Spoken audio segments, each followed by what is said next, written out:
One of the country's most extremist members of Congress represents Seattle. Oh, how fitting. Welcome to the Jason Rand Show, presented by None Better Tax Resolution.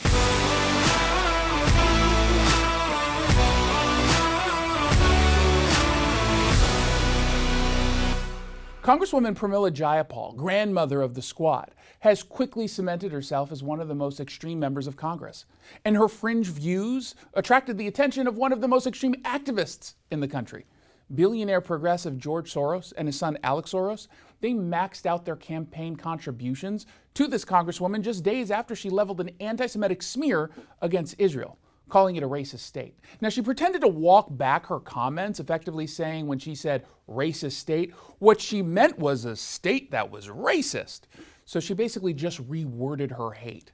There's a reason that she's attracting the support of George Soros and his son. She seeks to dismantle American institutions and systems. Not only has she regularly attacked policing, employing the same rhetoric as Antifa thugs and BLM radicals, she's an open borders Democrat. She doesn't even hide it. After Texas Governor Greg Abbott used buoys to stem the flow of illegal immigrants across the Rio Grande, Jayapal tweeted that it's evil to stop illegal crossings.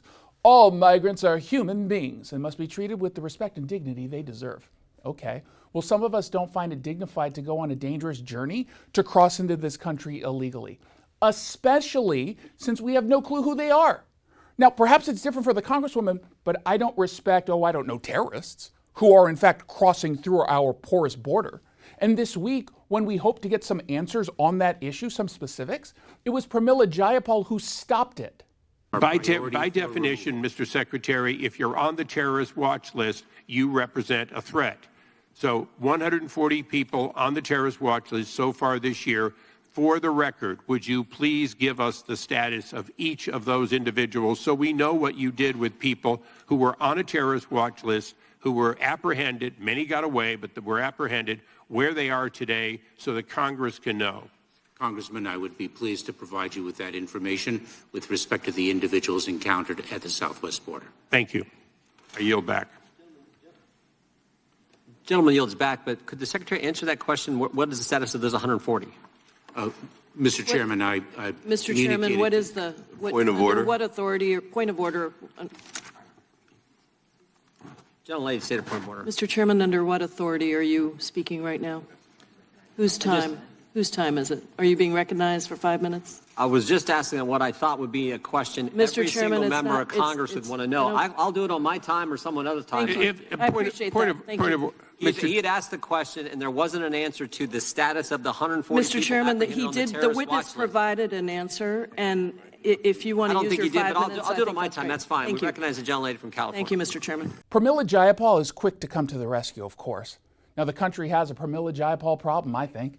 For all the talk about former President Donald Trump's dangerous rhetoric, it's Congresswoman Jayapal who might be the one inciting violence from her base, and this is completely unrelated to her anti-Semitism. The Seattle Congresswoman's Twitter feed was always full of bad faith arguments. Okay, fine. But it's now growing increasingly unhinged and ugly. She routinely targets her political opponents, not focusing merely on policy disagreements, but claiming that they're a quote-unquote direct threat to her constituents and this country. Jayapal's language might very well inspire violence, like it did when she told her base to take to the streets to fight tooth and nail against the Supreme Court.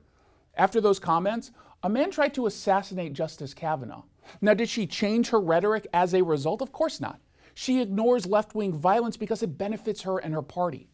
Now, look, I'm all for direct arguments and calling out what you legitimately see as a threat, but she is purposefully playing into the delusions of her socialist and radical left base that makes them think they're fighting against actual fascism in order to save this country. She's playing with fire, and we deserve better. Jason Rand's here with Greg Nunn, your local tax expert and advocate. Greg, thank you so much for coming on. Hey, Jason, great to be with you again and talk about these tax issues. Okay, so why should anyone in trouble with the IRS contact you immediately? The sooner the better, because it's so much easier to deal with an IRS situation at the beginning than when you're getting toward the end and they're getting very aggressive. And at the same time, it takes that pressure off of you sooner and gives you that peace of mind that, hey, no more fear of going to the mailbox because I'm here helping you. So by connecting with you, can you assure people that they won't have the IRS on their doorstep or calling them nonstop? When you have representation, you definitely do not want to talk to the IRS ever, and you don't have to. You are protected by statute, by law, that when you have representation, they have to deal with your representative. And I am acting in your best interest when I'm dealing with the IRS, and I tell you, you don't want to talk to them, it'll just stress you out. Greg, thank you so much. That was really, really helpful. Hey, it's my pleasure, and I just really hope that what I've said helps some people that are in tax difficulty. If you're having trouble with the IRS, then call Greg Nunn. Greg might be able to negotiate a settlement for up to 85% off the original amount owed, including penalties and interest. Call Greg Nunn today. Did you like this video? We have a whole lot more over at ktth.com.